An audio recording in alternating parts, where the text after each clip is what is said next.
टेक्नोराइज में आप सभी का एक बार फिर से स्वागत है दोस्तों आज हम समर प्रिकॉशंस के बारे में पढ़ेंगे। मार्च का महीना शुरू हो चुका है ऑलरेडी। हर जगह पे बकलिंग से रिलेटेड सावधानियां बरतनी पड़ रही है। गर्मियों के मौसम में हॉट वेदर पेट्रोलिंग वगैरह होती है। हम सबकी यही कोशिश होती है कि हमारे सेक्शन में बकलिंग ना हो। तो दोस्तों इसके लिए समर प्रिकॉशंस बहुत सारी चीजें फैक्टर्स हैं, उसे हमें कंसिडर करना है। तो आज हमारे जो है पार्ट 1 सीरीज का जो है पार्ट 1 स्टार्ट है। आप लोग आगे की भी वीडियो देखते रहें तो पूरा जो है हमारा समर प्रिकॉशंस जो कुछ भी है सारी की सारी चीजें इसके अंदर कवर हो जाएंगी। थोड़ा सा समराइज कर लेते हैं आज हम क्या चीजों के बारे में पढ़ने वाले हैं। आज हम पढ़ने वाले हैं फैक्टर्स कंट्रीब्यूटिंग टू बकलिंग। कौन से फैक्टर्स जो है बकलिंग को कंट्रीब्यूट करते हैं। तो पहले एक बार एनलिस्ट किया है मैं उसको रीड आउट कर देता हूं, उसके बाद एक एक चीज को हम लोग बारी बारी देखेंगे। सबसे पहले इसके अंदर दोस्तों देखें तो blast deficiency and insufficient consolidation, blast की कमी और जिस सेक्शन में हमारा कोई रिन्यूअल का काम हुआ है वहां पे कंसोलिडेशन सही से नहीं हुआ, वो एक पोर्शन होता है। दूसरा एक्सेसिव लिफ्टिंग और स्लोइंग, ट्रैक में एक्सेसिव लिफ्टिंग या स्लोइंग की वजह से। इनइफेक्टिव या मिसिंग फास्टनिंग, हमारी जो फिटिंग्स जो होती है ये अगर इनइफेक्टिव है या मिसिंग है। Next, improper repairs during rail और वेल्ड फेलियर, आमतौर पे रेल फ्रैक्चर वेल्ड फ्रैक्चर ठंडियों के मौसम में होता है, तो उस वक्त रिपेयर करने में जो सही तरीके से जो उसके जो 4 स्टेप्स हैं, emergency repair, temporary repair, permanent repair and then local distressing, क्या हमने उसे इसमें से किसी को भी वायोलेट किया है, क्या उसे सही तरीके से हमने किया है। Next, miss alignment Kings, alignment जो है उसमें अंदर किंक है हमारे ट्रैक के में, वो एक पोर्शन हो सकता है जहां बकलिंग हो सकती है। एक्सेसिव फॉर्मेशन सेटलमेंट, फॉर्मेशन हमारा कहीं का सेटल हो रहा है, एक्सेसिवली सेटल हो रहा है तो वो पोर्शन ट्रैक का वीक होगा, तो वहां बकलिंग हो सकती है। इसी तरीके से इम्प्रॉपर फंक्शनिंग ऑफ एसईजे, हमारी एसईजे एबनॉर्मली बिहेव कर रही है, जैसा उसे बिहेव करना है वो उस तरीके से बिहेव नहीं कर रही है। तो ये कुछ फैक्टर्स हैं जिसको हम बारी बारी से अब देखेंगे। आइए देखते हैं बलास्ट डेफिशिएंसी और इनसफिशिएंट कंसोलिडेशन के बारे में क्या है। सबसे पहले आप यहाँ देखिए, इनएडिक्वेट रेजिस्टेंस ड्यू टू, हमारे ट्रैक में बलास्ट की डेफिशिएंसी की वजह से inadequate resistance due to longitudinal, lateral and vertical movement of track, किस वजह से हो रहा है? बलास्ट की डेफिशिएंसी की वजह से हो रहा है, शोल्डर बलास्ट की वजह से, या फिर हमारा स्टैंडर्ड बलास्ट प्रोफाइल जो एलडब्ल्यूआर का है अगर हमने उसे मेंटेन नहीं किया है उस वजह से क्या हो जाता है, इट कंट्रीब्यूट्स टू, वो किस चीज को कंट्रीब्यूट करता है? बलास्ट डेफिशिएंसी, लॉन्जिट्यूडनल रेजिस्टेंस हमारा कम हो जाएगा, लैटरल रेजिस्टेंस कम हो जाएगा और साथ ही साथ में ट्रैक का वर्टिकल मूवमेंट होने के भी चांसेस हैं। ठीक है, नेक्स्ट हमारा पॉइंट क्या है उसे देख लेते हैं। Inadequate ballast resistance due to insufficient consolidation, consolidation हमारा सही तरीके से नहीं हुआ है। ये कौन सी जगह की बात हो रही है? जहां पर हमने रिन्यूअल किया है या डीप स्क्रीनिंग का काम किया है, इन जगहों की हम बात कर रहे हैं। तो अब हम जो है थोड़ा सा इसको जो है डायग्रामेटिकली जरा समझने की कोशिश करेंगे। देखिए यहाँ पे मैंने कुछ डायग्राम की सहायता से आपको एक्सप्लेन करने की यहाँ मैं कोशिश करूंगा। मैंने यहाँ पे कुछ एक डायग्राम बनाया है, ये टिपिकल एक एलडब्ल्यूआर का ट्रैक है, इसके अंदर दोनों तरफ यहाँ पे आप देखेंगे कि एसईजे मैंने बनाने की कोशिश की है। ठीक है, तो अब यहाँ आप देखते रहेंगे कि यहाँ पर गैप है। हमारा एलडब्ल्यूआर जो है इसके अंदर हम जो है पीएससी स्लीपर्स आजकल डालते हैं, तो पीएससी स्लीपर जो है इन्हें क्रीप रेजिस्टेंट कहा जाता है, ये लॉन्जिट्यूडनल मूवमेंट को रोकती है। तो दोस्तों इसके अंदर क्रीप रेजिस्टेंस को रोकने के अंदर दो स्लीपर के बीच में जो हिस्सा होता है उसको हमें बलास्ट से भरना होता है, जिसे हम क्या कहते हैं आमतौर पे, we call it as crip blast. ठीक है, तो हमारे एलडब्ल्यूआर में बलास्ट का इंपॉर्टेंस मैं आपको बता रहा हूँ कि ये एक तो आपके क्रिप में इंपॉर्टेंस रखता है और दूसरा अगर आप यहाँ क्रॉस सेक्शन में देखेंगे तो शोल्डर। इसको पहला लॉजिक जरा हम लोग समझ लेते हैं कि क्रिप बलास्ट का क्या काम है और शोल्डर बलास्ट का क्या काम है। क्रिप बलास्ट जो है नीचे जो हमारी कुशन बलास्ट होती है, हमारी जो कुशन बलास्ट होती है ट्रैक के नीचे, ये उसके साथ में इंटरलॉकिंग का काम करती है। क्रिप बलास्ट जो है कुशन बलास्ट के साथ इंटरलॉक करके ट्रैक को आगे पीछे जाने नहीं, दो स्लीपर के बीच में भरी रहती, तो लॉन्जिट्यूडनल रेजिस्टेंस जो है ट्रैक का इंक्रीज करती है। क्रिप बलास्ट ट्रैक का लॉन्जिट्यूडनल रेजिस्टेंस वो उसकी वैल्यू बढ़ाती है। ठीक है। अब हमारा LWR जो है, इसके अंदर रेलों को बढ़ना है, पूरे ट्रैक को तो बढ़ना नहीं है, तो क्लिप बलास्ट डाल दिया तो स्लीपर है तो जाएंगे नहीं आगे। अब आप यहाँ लॉजिक देखिए कि जब टेम्परेचर इंक्रीज होता है, whenever my temperature is increasing, ये हमारी जो रेल है, यहाँ पे ये रेल को आगे गैप दिया गया, एसईजे प्रोवाइड की गई है, तो ये गैप तक ये बढ़ेगी। इसको कुछ अलग कलर से हम लेते हैं, इसके एक्सपांशन को। एक स्टेज आती है जब तक ये बढ़ेगा, एक स्टेज आएगी जब तक ये बढ़ेगा, जब तक ये बढ़ता रहेगा, इसको गैप मिलता रहेगा, रेलें फ्री एक्सपांड होगी, ट्रैक में किसी भी तरीके का कोई तनाव, किसी भी तरीके का कोई स्ट्रेस डेवलप नहीं होगा।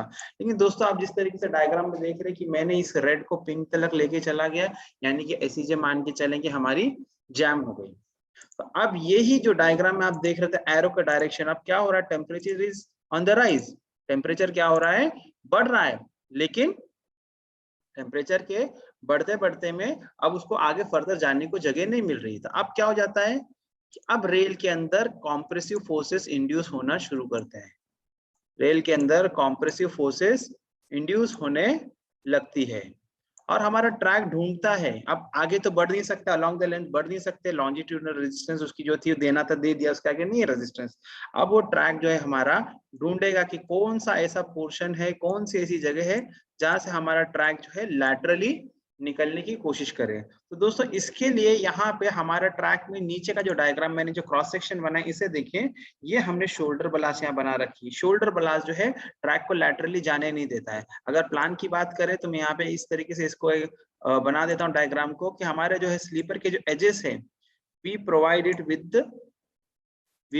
विद बलास, तो शोल्डर जो है हमारे हम कवर करके रखते हैं।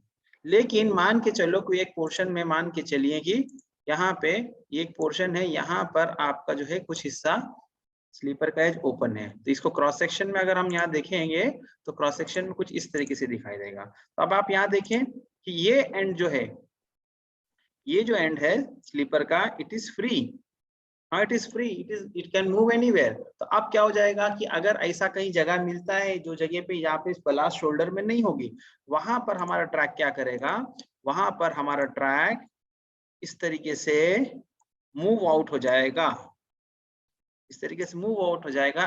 This process itself is called as buckling. यहाँ मैंने सिंबॉलिकली एक जगह बनाया, जनरली एस शेप या इस टाइप का कोई शेप में बनता है, स्ट्रेट ट्रैक है, कर्व ट्रैक है तो सी शेप बनता है।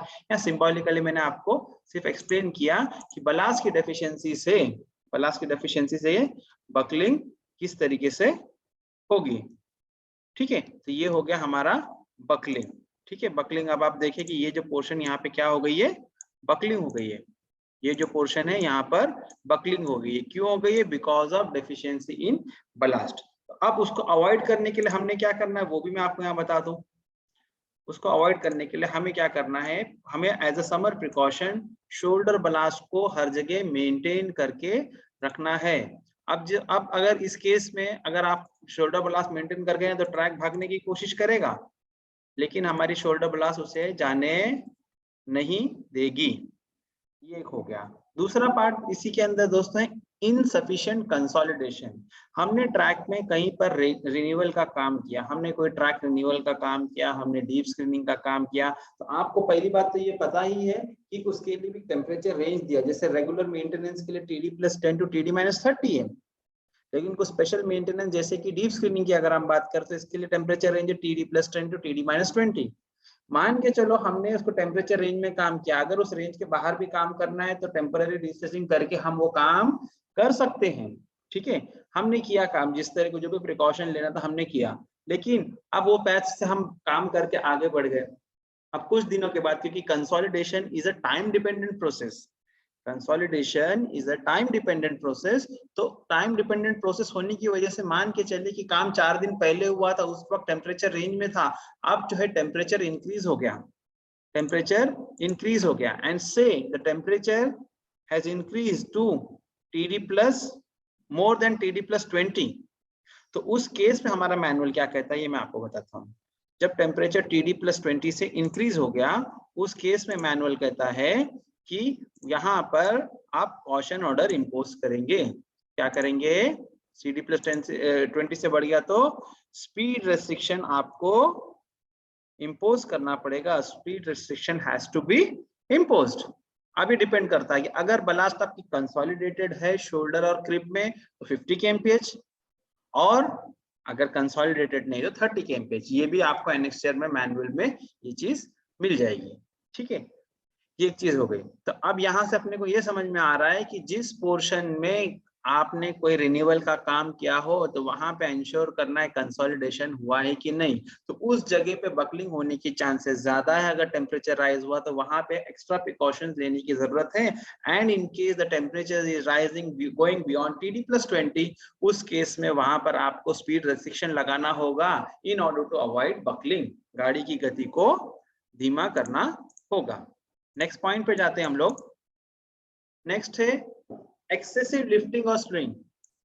LWR ट्रैक में अगर हमने लिफ्टिंग या स्विंग, उनकी जो रेंज दी गई है, बताया गया है एक बार में कितना लिफ्टिंग कर सकते हैं, क्या रेगुलर मेंटेनेंस का टेम्परेचर का रेंज दिया, उसके अंदर ही हमने काम करना है। लेकिन अगर हमने उसके ऊपर ध्यान नहीं दिया टेम्परेचर पे, या हमने दिया है कि मैक्सिमम मान के चले 50 mm का अगर आप ट्रैक की लिफ्टिंग कर सकते हैं, उससे ज्यादा आपने लिफ्टिंग कर दिया या उस हद से ज्यादा आपने स्लोइंग कर दिया, तो क्या हो जाता है जब ट्रैक अपने एक पर्टिकुलर पोजीशन में होता है तो कंसोलिडेटेड स्टेट में होता है, उस वक्त ट्रैक की रेजिस्टेंस ज्यादा होती है। लेकिन जब हम ट्रैक के साथ छेड़खानी करते हैं, कोई भी मेंटेनेंस का हम जब हम काम करते हैं, तो उसकी जो है ट्रैक रेजिस्टेंस जरा कम हो जाती है। तो उस वजह से क्या हो जाता है, लिफ्टिंग या स्लोइंग से ट्रैक की लैटरल रेजिस्टेंस स्लोइंग की वजह से कम हो जाती है, और लिफ्टिंग करने की वजह से भी वर्टिकल रेजिस्टेंस भी तो है उसकी कुछ हद तक कम हो जाती है। तो उस जगह पे भी हमने ध्यान देना है। जब हम मेंटेनेंस का काम करेंगे, लिफ्टिंग या स्विंग, पूरे के पूरे प्रिकॉशंस लेके काम करना है, और जिस जगह पे ऐसा काम कुछ हाल फिलहाल में हुआ है तो वहां ध्यान देना है। नेक्स्ट इज इनइफेक्टिव और मिसिंग फास्टनिंग्स। इनइफेक्टिव और मिसिंग फास्टनिंग्स, इसके अंदर दो चीजें हैं, एक है इनइफेक्टिव फास्टनिंग्स और दूसरा है मिसिंग फास्टनिंग। तो मैं आपको डायग्राम से एक्सप्लेन करता हूँ। चलिए हम लोग एक एक फास्टनिंग का हमारे ट्रैक में उसका रोल पहले हम लोग समझ लेते हैं, क्या क्या रोल होता है, क्या क्या फास्टनिंग्स है। तो पूरा हमारा यहाँ पे ट्रैक कंपोनेंट आप देखते होंगे। सबसे पहले ब्लैक कलर में जो मैंने बनाई है वो हमारी स्लीपर है, और ये रेड वाली हमारी रेल है। ये तो हमारे प्राइम कंपोनेंट है, मेन कंपोनेंट्स हैं ट्रैक के। ठीक है, अब इसमें फास्टनिंग क्या क्या है, फास्टनिंग्स में क्या क्या चीजें आ जाती है। नीचे ऑरेंज कलर से मैंने यहाँ जो बनाई है वो है हमारी rubber pad, R pad, rubber pad जो भी कहना कह सकते हैं। दूसरा जो ग्रीन कलर की हमने बनाई है ये हमारी लाइनर है। और तीसरा जो ये ग्रेइश ब्लैक कलर का, जो ग्रेइश कलर का है, this is nothing but my ERC, elastic rail clip. ये तीनों की तीनों चीजें जो है हमारी इलास्टिक फास्टनिंग सिस्टम का पार्ट है। तो इनका रोल क्या है, एक एक चीज हम समझ लेते हैं। सबसे पहले बात करते हैं रबर पैड की। रबर पैड हमारा जो होता है, हमारा रबर पैड रेल और स्लीपर के बीच में होता है। तो रेल सीट जिसको हम कहते हैं वहां पर लगाया जाता है। इसका काम क्या है, in order to provide to protect the rail seat, जो स्लीपर जहाँ पे रेल कांटेक्ट में आती है स्लीपर के, वो पोर्शन को नॉचिंग से बचाना है, इम्पैक्ट से बचाना है। तो ये प्राइमरी पर्पस है। ठीक है, दूसरा पर्पस अगर आप देखेंगे तो लाइनर की अगर हम बात करेंगे, पहले हम लाइनर पे चले जाते हैं। लाइनर का जो काम है, लाइनर का काम दो काम है। पहला काम लाइनर का टू मेंटेन गेज, इसका जो हॉरिजॉन्टल पार्ट है ये गेज मेंटेन करने में सहायता करता है। और जो वर्टिकल पार्ट जो है, ये जो है ERC से जो भी टो लोड आता है उसको वाइडर एरिया में डिस्ट्रीब्यूट करने का काम करता है। इसका जो ये ऊपर का जो हिस्सा जो रेल सीट के ऊपर है, रेल फुट के ऊपर है, ये जो पोर्शन है ये जो है वाइडर एरिया में ERC के लोड को ट्रांसफर करता है। ERC जो है एक पर्टिकुलर पॉइंट पे फ्लैट फुटेड ERC में रहता है, उसमें आप एक फ्लैट एज देखते हैं, तो वो जो है ट्रांसमिट करने का काम with the help of liner होता है। साथ ही साथ में और एक काम क्या है, अगर ट्रैक सर्किटेड एरिया है, जो कि आमतौर पर अक्सर जगह हमारे यहाँ ऐसा ही है, तो वहां पर लाइनर जो है इंसुलेशन का भी काम करती है। अब आगे आ जाते हैं ERC, इलास्टिक रेल क्लिप पर। इलास्टिक रेल क्लिप जो है हमारी, जिसे हम ERC बोलते हैं, इसका काम क्या है, इसका काम है जब भी गाड़ी हमारी जब जाती है तो ये इलास्टिक मीडियम का काम करे। ये जो है सिलिको मैग्नीज स्टील से बनी होती है जिससे स्प्रिंग बनती है, तो इसको हम स्प्रिंग स्टील भी साधारण भाषा में बोल सकते हैं। तो ERC का काम क्या है, जब भी गाड़ी पास होती है तो वो रेल को इस तरीके से, मैंने एरो बनाई देख रहे हैं आप, रेल को होल्ड करके रखे। रेल को होल्ड करके रखे, रिजिडली नहीं। अगर रिजिडली अगर होल्ड करके रखेंगे तो ट्रैक स्ट्रक्चर के अंदर जो है खराबी आएगी। स्प्रिंग स्टिल यानी स्प्रिंगिंग फोर्स है, थोड़ा बहुत जो है उसके अंदर मूवमेंट होना वो अलाउ करेगा। ठीक है, अब आप जो देख रहे हैं कि हमारी यहाँ से अगर अक्सर बात होती है कि टो लोड अगर कभी कम हो जाता है, जब क्रीप वगैरह आती है तो लोग बोलते हैं टो लोड कम हो गई। तो टो लोड कम होने का मतलब हमेशा ये नहीं होता कि ईआरसी हमारी कमजोर है। टो लोड में मैं आपको बताता हूँ क्या क्या फैक्टर्स होंगे। तो पहले तो एक एक चीज का मैंने आपको रोल बता दिया। तो अगर हमारे ट्रैक में फिटिंग्स वो मिसिंग होगी तो हमारा जो सेकंड पार्ट है ये हमने कवर कर दिया, डिस्कस कर लिया। मिसिंग फिटिंग, जो हमारी फिटिंग मिसिंग होगी इसके, ये मिसिंग फिटिंग जो है इसकी वजह से क्या हो जाएगा कि जिस जिस जगह पे फिटिंग मिसिंग होगी तो वहां पे वो फंक्शनिंग बराबर नहीं करेगा, तो हमारा ट्रैक रेजिस्टेंस कम होगा। इसी तरीके से दूसरा पार्ट जो है हमारा इनइफेक्टिव वाला, जिसे हम अब डिस्कस करने जा रहे हैं, इनइफेक्टिव फिटिंग के बारे में, इसके बारे में बात करता हूँ। जैसे हम पहले ले लेते हैं, हम रबर पैड की बात करते हैं। ये जो रबर पैड है, रबर पैड की जो थिकनेस है, जो भी 6 पॉइंट समथिंग उसकी जो थिकनेस होती है, 6 mm का रबर पैड होता है हमारा नॉर्मली। तो इसकी जो थिकनेस होती है ईआरसी के टो लोड में, इसको थिकनेस को कंसीडर करके ही ईआरसी का टो लोड आता है। इफ दिस थिकनेस रिड्यूसेस, यानी जब आपकी रबर पैड क्रश होने लगती है तो आपकी रेल जरा नीचे आती है, तो ईआरसी क्या जो है टेंशन जो है, ईआरसी के अंदर जो टेंशन होनी चाहिए वो टेंशन कम हो जाती है, तो टो लोड मिस हो जाता है, कम हो जाता है।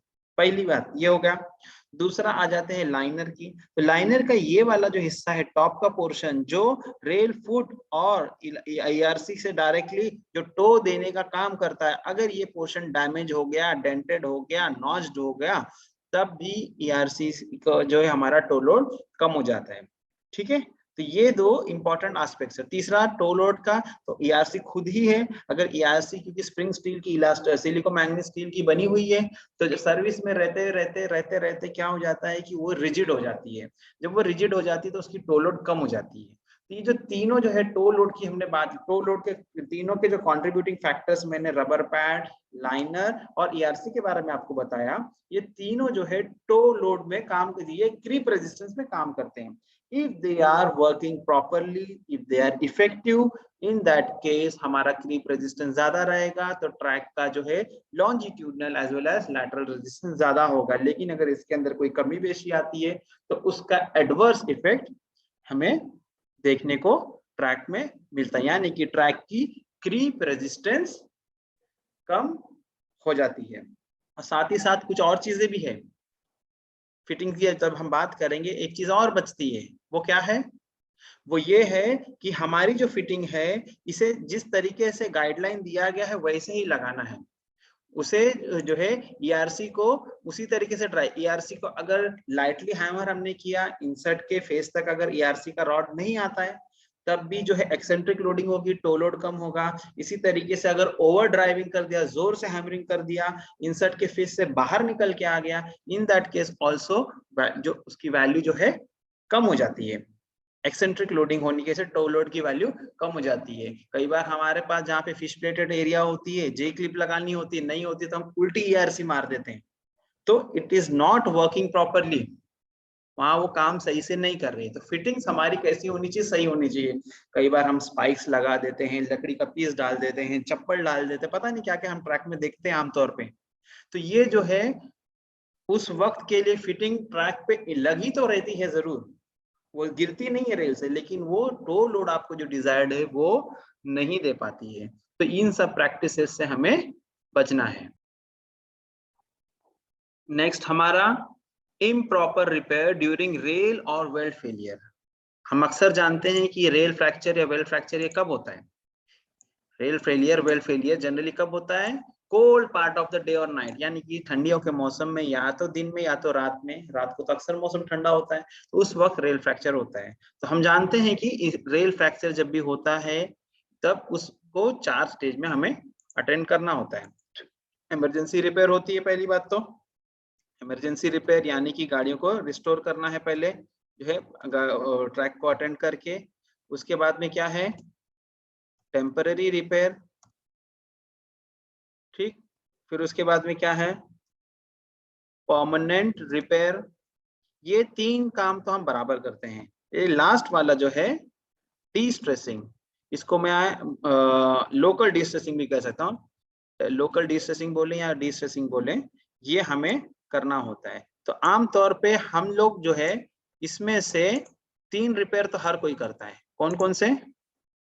इमरजेंसी रिपेयर तो करना ही है गाड़ियों को पास करने के लिए, टेम्पररी रिपेयर यानी रेलों को बदलना, फिर बाद में परमानेंट रिपेयर यानी कि रेलों के दोनों एंड्स को वेल्ड करना, ये तो हम करते हैं। लेकिन ये जो लास्ट वाला पॉइंट है, क्या है? डिस्ट्रेसिंग जो है आइदर साइड में हमारे ट्रैक में डिस्ट्रेसिंग करना पड़ता है, जहाँ पे रेल बदली करते हैं 125 मीटर आइदर साइड चाबियां गिरा के उस पोर्शन पे जो स्ट्रेस को बैलेंस करना होता है, ये हम नहीं कर पाते या हम नहीं करते। ठीक है, तो इसकी वजह से ट्रैक में एक जगह पे स्ट्रेस का कॉन्सेंट्रेशन होता है। और दूसरी बात क्या प्रॉब्लम क्या होती है वो मैं आपको डायग्राम की सहायता से बताता हूँ। देखिए यहाँ पे मैंने एक टिपिकल रेल का सेक्शन लिया है, सेक्शन की कोई एक रेल है सेक्शन है, यहाँ पे ले लिया हमने। जस्ट इमेजिन कि यहाँ पे रेल फ्रैक्चर होता है, तो हम यहाँ पे एक फ्रैक्चर करेंगे, ये हो गया फ्रैक्चर। तो देखिए पहले फ्रैक्चर के पहले की लेंथ क्या थी ट्रैक की, रेल की लेंथ जो कुछ भी कुछ ले लेते हैं वैल्यू यहाँ पे हम लोग। सपोज स्टैंडर्ड रेल लेंथ ले लेते हैं ना समझने के लिए, सिर्फ 13 मीटर, सपोज 13 मीटर की ये स्टैंडर्ड रेल लेंथ एक सेक्शन का पार्ट था। अब यहाँ पे अब रेल फ्रैक्चर हो रहा है, सॉरी अब यहाँ पे ये जो पोर्शन है यहाँ पे क्या हो गया, रेल फ्रैक्चर हो गया। उसकी कुछ हम लोग थिकनेस ले लेते हैं, सॉरी थिकनेस मीन्स सॉरी उसकी विड्थ, गैप की विड्थ। तो से इसकी वैल्यू हमारी है 10 mm, इसकी वैल्यू कितनी है 10 mm है। ठीक है, तो 10 mm का फ्रैक्चर हो गया। अब यहाँ पर मुझे क्या करना है, रेल बदली करना है। ये इमरजेंसी रिपेयर वो सब मैं डिस्कस नहीं कर रहा हूँ, आपको पता है। यहाँ पे एक्स्ट्रा मेटल जो है ट्रैक में ऐड अप हो जाता है किस तरीके से, ये मुझे यहाँ बताना है। अब मुझे यहाँ पे रेल बदली करनी पड़ेगी, फ्रैक्चर हो गया तो मान के चलो कि इतने ही पोर्शन में जो हमारा 13 मीटर था, इतने ही पोर्शन में हमने अब रेल बदली की। ठीक है, रेल बदली कर रहा हूँ मैं, दूसरे कलर से दिखा रहा हूँ। तो अब जो रेल होगी हमारी, जो रेल पहले पेरेंट 13 मीटर की थी बिफोर फ्रैक्चर, फ्रैक्चर होने के बाद में रेल की लेंथ कम हो गई, 10 mm से कम हो गई, बिकॉज ऑफ जो है टेंशन से फ्रैक्चर हुआ, लेकिन रेल कंप्रेस हो गई। तो अब क्या हो गया इस पोर्शन में, अब जब नई रेल डालूंगा, अब वो रेल फ्रैक्चर होने के बाद में भी जो है वो जो दोनों पार्ट रहेंगे वो 10 mm से सिकुड़ गए, तो उसकी वैल्यू क्या हो गई, कम हो गई। अब यहाँ पे जब मैं नई रेल डालूंगा तो आप यहाँ देखिए कि ये जो पोर्शन है जहाँ पे फ्रैक्चर हुआ था, ये जो पोर्शन है जहां पर फ्रैक्चर हुआ था, ये पोर्शन में हमारी रेल का जो लेंथ, इतना जो ये पार्ट है, ये जो है एक्स्ट्रा मेटल आ गया। क्या हो गया यहाँ पे, extra metal intrusion, extra rail metal यहाँ पर ऐड हो गया। ये जो एक्स्ट्रा मेटल है ये अभी तो तकलीफ नहीं देता, लेकिन जब गर्मियों का मौसम होता है तो उतने सेक्शन में जितनी बार आप रेल बदली करेंगे उतनी बार में एक्स्ट्रा मेटल इंट्रूजन होता रहेगा। तो what it is doing is, ये जो है गर्मियों के मौसम में उतने सेक्शन में एक्स्ट्रा मेटल होने की वजह से एक्स्ट्रा फोर्सेस डेवलप करेगा, तो हमारा डिस्ट्रेसिंग टेम्परेचर जो होता है वो वहां पे लो हो जाता है। सॉरी, स्ट्रेस फ्री टेम्परेचर, हमारा जो है स्ट्रेस फ्री टेम्परेचर जो पहले नॉर्मली होता है, जितनी बार आप रेल बदली करेंगे उतनी बार एक्स्ट्रा मेटल ऐड होगा, उतना स्ट्रेस फ्री टेम्परेचर हमारा कम होता है। तो हमारा तरीका क्या है, ये एक्स्ट्रा मेटल इंट्रूजन हो भी गया, तो हमने क्या करना है कि रेल बदली करने के बाद में 125 मीटर आइदर साइड, दोनों तरफ 125 मीटर इस तरफ, 125 मीटर इस तरफ, दोनों तरफ क्या करना है, लोकल डिस्टेंसिंग करना है। 125 मीटर आइदर साइड हमको लोकल डिस्टेंसिंग करना है। लोकल डिस्टेंसिंग अगर हमने कर दिया तब in that case no problem, otherwise क्या हो जाता है कि वहां पे स्ट्रेस कॉन्सेंट्रेशन होता है, तो उस पोर्शन में बकलिंग होने के चांसेस ज्यादा होते हैं। तो ऐसे लोकेशंस को आइडेंटिफाई। इसी तरीके से हमारा नेक्स्ट पॉइंट है मिस अलाइनमेंट किंग। हमारा जो ट्रैक में जो है मिस अलाइनमेंट आ जाए, हमारे ट्रैक में अलाइनमेंट, जब हम कोई जो मेंटेनेंस का काम करते हैं तो उसमें जो अलाइनमेंट जो है स्मूथ होना चाहिए, लेकिन अगर अलाइनमेंट आपका गड़बड़ा आ गया, मिस अलाइनमेंट हो गया, प्रॉपर पैकिंग आपने नहीं की, वर्टिकल जो है पैकिंग की अगर हम बात करें, इम्प्रॉपर जो है एक तरफ ज्यादा पैकिंग एक तरफ कम, तो उस वजह से जो है एक प्रॉब्लम होती है। दूसरे जो है हमारा जो है अगर अलाइनमेंट बिल्कुल स्मूथ ना हो, उसके अंदर कहीं किंक वगैरह एल्बो फॉर्मेशन सॉर्ट ऑफ हो जाए, तो वो जो पोर्शन है it is prone to buckle, क्योंकि वो ट्रैक का कमजोर कड़ी है। इसी तरीके से नेक्स्ट, हमारे ट्रैक में कहीं पर एक्सेसिव फॉर्मेशन का सेटलमेंट हो रहा हो। अब फॉर्मेशन का सेटलमेंट हो रहा है तो वो जो है वो एक अलग प्रॉब्लम है, फॉर्मेशन की अलग प्रॉब्लम, अलग एक ट्रबल है। वो उसको जो है हम ट्रैक मेंटेन करने से डायरेक्टली तो नहीं रिलेट कर सकते, लेकिन हमें उस जगह पे ध्यान देना है। अगर उसका कोई रेमेडियल मेजर हम कर सकते हैं तो उसे हमने करना है। Otherwise what we need to do, हम उसको दोनों तरफ एसईजे लगा के वो पोर्शन को आइसोलेट कर दे जब तक कि वो रिपेयर ना हो जाए। तो ये जो पोर्शन जहाँ पे एक्सेसिव फॉर्मेशन सेटलमेंट होने के चांसेस है, उन जगहों पे ध्यान देना है। जरूरत लगे तो वहां पे पीएसआर भी कई बार लगाया जाता है, परमानेंट स्पीड रेस्ट्रिक्शन, है कि नहीं। नेक्स्ट हम पीछे जाते हैं।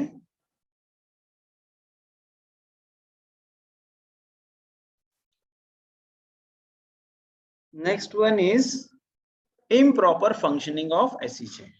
Next one is improper functioning of SEJ. SEJ का मिसबिहेवियर करना, जिसको हम एबनॉर्मल बिहेवियर भी कहते हैं, एबनॉर्मल बिहेवियर ऑफ एसईजे। इसको भी हमने देखना, अगर हमारा एसईजे जो है एबनॉर्मली बिहेव कर रहा है, उस केस में भी जो है वहां पे बकलिंग होने के चांसेस है। ये हमको एक हिंट देता है, एसईजे इज नथिंग बट है इंडिकेटर। तो उसको कैसे हमको पता चलेगा, हमको पता है कि आईआरपीडब्ल्यूएम में जो है टेबुलर फॉर्म में अलग अलग टेम्परेचर रेंज पे कितना गैप होना चाहिए हमारे एसईजे में हमें दिया हुआ है।